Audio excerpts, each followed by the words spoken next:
Welcome to your 10-minute manager toolkit. Today, we're talking about interviewing. We're just going to cover the basics. We're going to talk about what you're trying to achieve, what you should be asking them, and what type of answers you need to get to make a good judgment call. Curious? Well, let's talk about it. Let's go.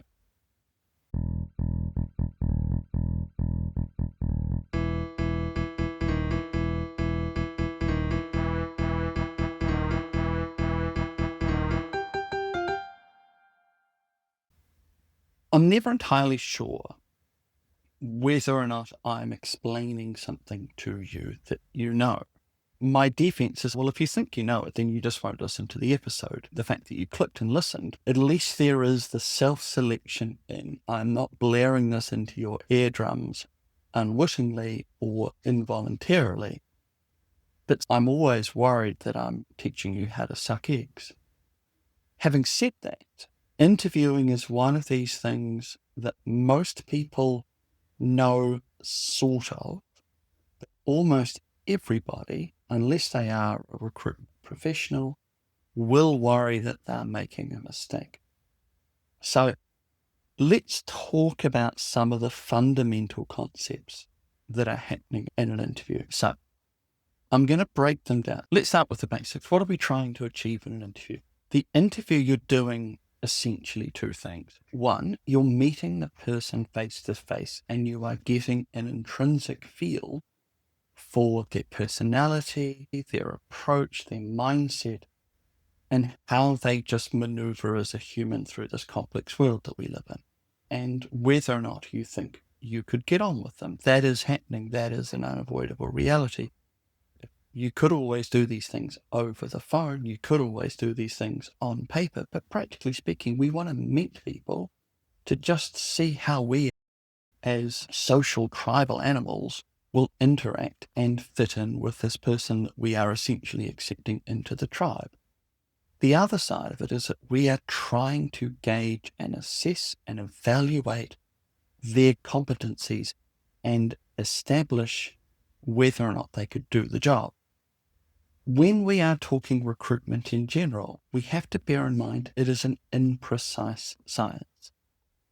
Interviews gives us data that gives us an estimation of the likelihood of success.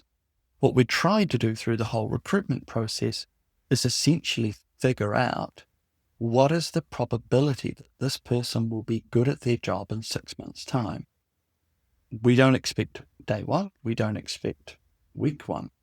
6 months, though, they should be absolutely up and running and part of the furniture and just a cog in a smooth running machine. Therefore, what we're trying to do is estimate as closely and as accurately as we can the probability of that working out. And interviews are just one of the tools that we're trying to do. But we have to bear in mind that is what we're trying to establish here. We are verbally collecting data from. So now let me talk about something that's extremely popular in HR at the moment, which you might want to pick up to some extent. But the short answer is it's reasonably optional for you because it's not a perfect method. It has its limitations. And if you don't use it right, there's a pretty good chance it doesn't get you good data. And there's a pretty good chance that you've been subjected to interviews in which they didn't do it that well themselves. Therefore, the modeling may not be perfect. So the simple way of explaining competency-based interviews is identifying what are the competencies or the skill sets that we think is required or inherent within this job, and then asking for evidence that they are capable of doing this.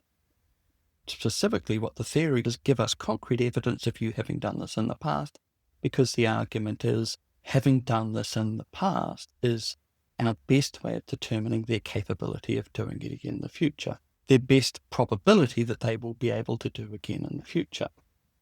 So this is all good in theory. Where it tends to fall over is where people don't know what's important. They haven't done the alignment of what is actually necessary, what are the required competencies of this role, and they go and find some questions that sound good. If you've ever been asked the question of, tell us about a time you've dealt with conflict in the workplace, that's all on the assumption that dealing with conflict is one of the top priorities that we need to find out.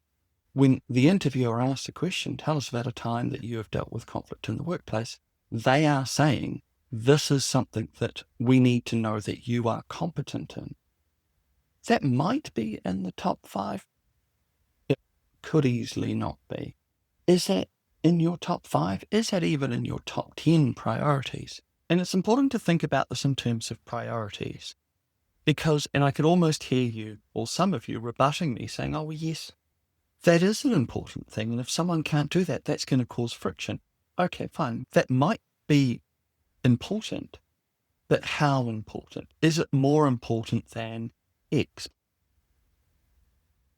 More important than, say, having a master builder qualification or specific techniques like good framing techniques, high quality internal carpentry, window and door installation, that if they can't do it, then you need to do it. And having someone who can do that will make a big difference to your business.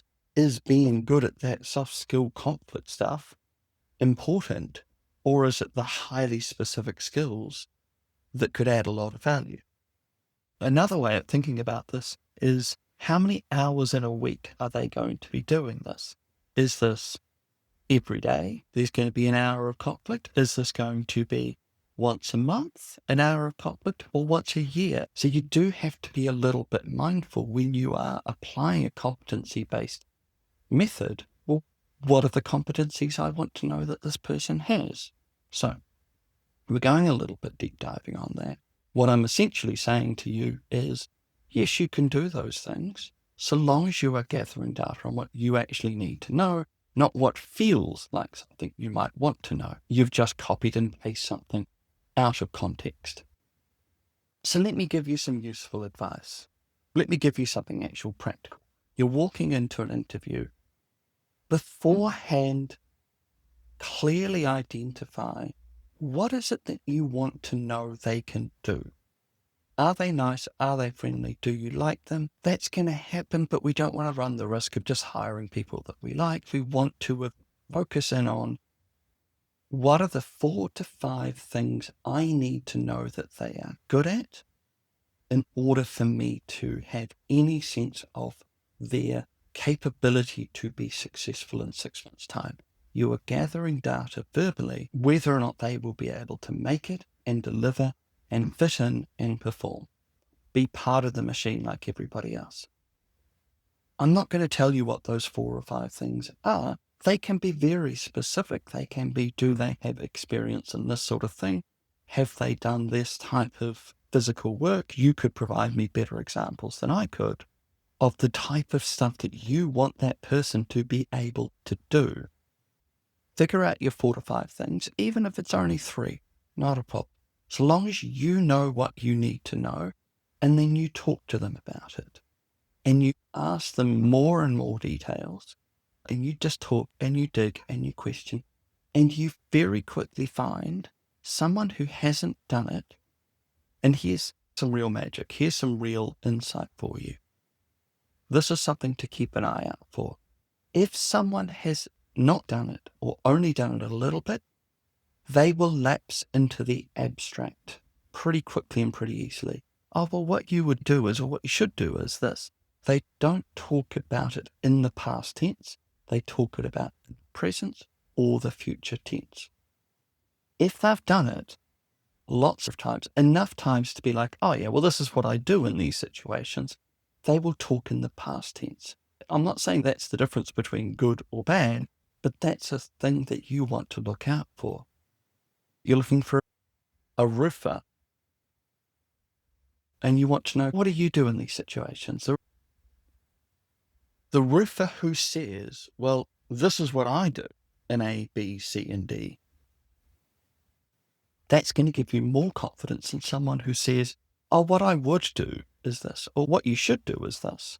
You want to see evidence that they've walked that path so many times that it's second nature to them, or they've walked it enough that they pretty much know what they're doing and they don't need their hand held through the process.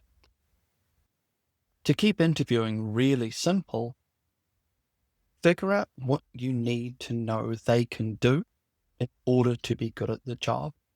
and then talk to them about that and see whether or not they fill you with confidence that they could do that and be successful at it.